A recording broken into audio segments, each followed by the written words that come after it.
The story of Juliana Redding continues to haunt those who followed it closely.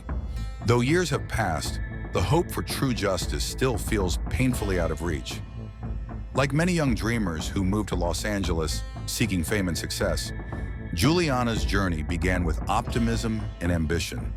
But her path took dark and shocking turns that ultimately ended in tragedy, leaving her family grappling with questions that may never be answered. A bright start, Juliana. Redding grew up in Tucson, Arizona, where she enjoyed a happy and fulfilling childhood.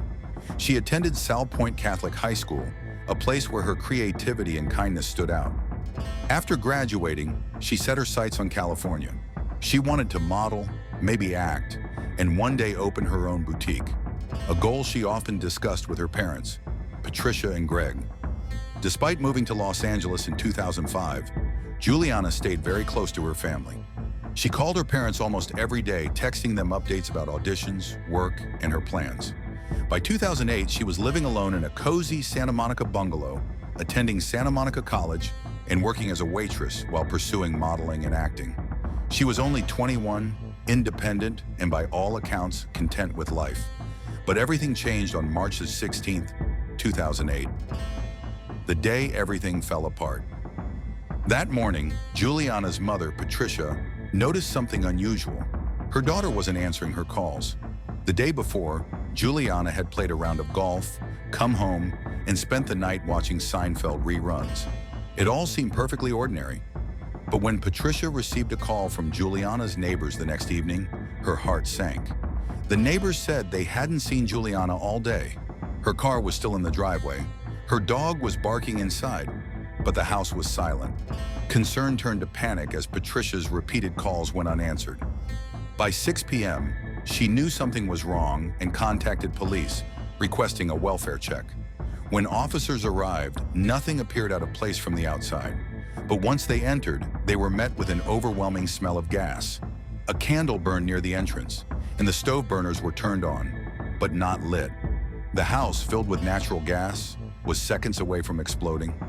Then came the horrifying discovery. In a bedroom toward the back of the house lay Juliana. She had been strangled. The room showed clear signs of a violent struggle: overturned furniture, broken items, and bloodstains. DNA later revealed that Juliana had fought fiercely, scraping her attacker and leaving traces beneath her fingernails. Whoever had done this had tried to destroy the evidence by filling the home with gas and lighting a candle, hoping for an explosion that would erase everything. Luckily, the old structure of the bungalow prevented the gas from building up enough to ignite. Piecing together her final moments. Investigators determined the attack likely occurred around 10 p.m. on March the 15th. The killer broke in, ambushed Juliana, and struck her head against the floor before strangling her. Phone records showed she had tried to call 911, but was cut off before the call went through. A heartbreaking sign that she tried to save herself in her final moments. Neighbors recalled hearing thuds and shouting around 9:53 p.m., but dismissed it as a minor argument or party. Now they realized what they had heard was far worse. Detectives gathered DNA samples from multiple locations: her clothing, the front door, her phone, and her throat. They began interviewing family and friends, hoping for a lead. Juliana's father, Greg, mentioned her on and off boyfriend, John Gilmore, a man he described as hot-tempered and once violent. Gilmore had previously broken into her home and damaged her car. Police tracked him down, and he admitted to visiting her house the morning after the murder, but claimed she hadn't answered the door. He said he saw her car and a candle burning inside, but smelled no gas. He also acknowledged that they had argued the previous night. Despite these red flags, Gilmore was quickly ruled out. Surveillance footage showed him at a nearby restaurant and convenience store between 9:45 and 10:15 p.m., corroborated by witnesses from a party he attended. Moreover, the DNA found in Juliana's home didn't belong to him or any man. It belonged to a woman. A mysterious new connection. The revelation shifted the investigation in a shocking new direction. Detectives began looking into all the women in Juliana's life: friends, classmates, co-workers, but none matched the DNA. Then another name surfaced: Dr. Munir Uweda, a wealthy physician Juliana had worked for as a medical assistant. The two met in 2007 when Juliana waited on him at a restaurant. He offered her a job, and soon after she moved into his Beverly Hills mansion. Their relationship was part professional, part romantic, but quickly became controlling. Munir was generous to a fault, lavishing Juliana with gifts, promising her luxury cars, even proposing marriage. But his behavior grew possessive, and Juliana began feeling uneasy. When she discovered through her father that Munir was married with 3 children in Lebanon, she was devastated and cut ties with him immediately. She moved out, found the Santa Monica bungalow, and tried to rebuild her life. Yet strangely, Munir remained in touch. He continued contacting her and maintained professional ties with her father, Greg, through a business venture that soon soured. Greg began suspecting Munir of shady dealings and withdrew from the partnership just a week before Juliana's death. A web of deceit. The timing was too suspicious to ignore. Police suspected Munir's involvement, but faced a major obstacle. He had already fled the country.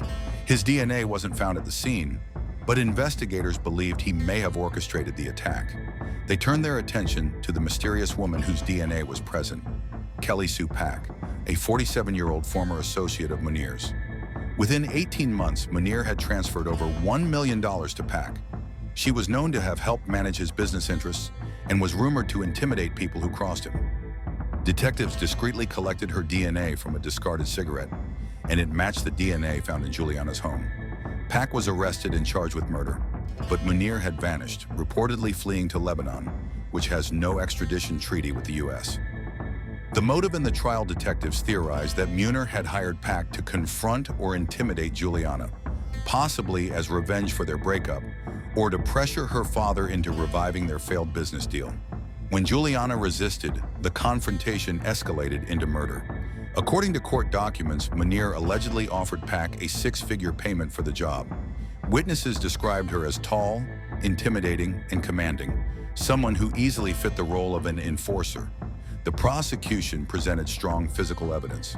Pack's DNA on Juliana's throat, clothing, phone, and door handle, along with her fingerprint and a drop of blood in the kitchen sink. Yet Pack's defense team mounted an aggressive counterattack. They argued that DNA alone didn't prove murder. They claimed Pack's DNA had been transferred indirectly, perhaps via a towel she once used at Munir's house that later ended up in Juliana's home. Since both women had lived or visited there at different times, secondary transfer was technically possible. The defense also maintained that the large payments from Munir were legitimate business transactions, not murder for hire. The prosecution, meanwhile, painted a darker picture. Munir had boasted of hiring a female James Bond to handle his dirty work. Phone records showed Pack had called Juliana's workplace and was seen near her home the night before the murder. It seemed undeniable that she was involved. A shocking verdict. Despite the compelling evidence, the judge ruled that prosecutors couldn't argue that Munir had hired Pack, citing insufficient direct proof. That decision crippled the case. The jury was left to decide solely based on the DNA evidence, without the broader context of Munir's influence. After a long trial that dragged on until 2013, the verdict stunned everyone. Kelly Sue Pack was found not guilty. Juliana's family erupted in disbelief. Outside the courtroom, her parents shouted that justice had failed their daughter.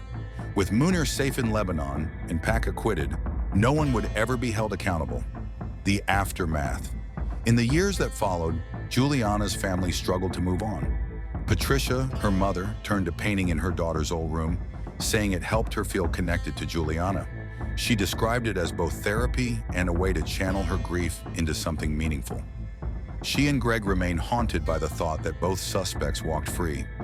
Still, Patricia has found strength through art and her recovery from breast cancer, learning to find light amid unbearable darkness. Munir, meanwhile, reunited with his family in Lebanon and continued insisting on his innocence. In 2015, he was briefly arrested in Germany for medical fraud, accused of allowing unlicensed assistants to perform surgeries that left patients disfigured. Over 20 victims came forward. He was released and returned to Lebanon, again avoiding justice. Pack resurfaced soon after, accused of participating in the same fraud scheme, defrauding insurance companies of $150 million. She was arrested but freed on $1.5 million bail and disappeared once again.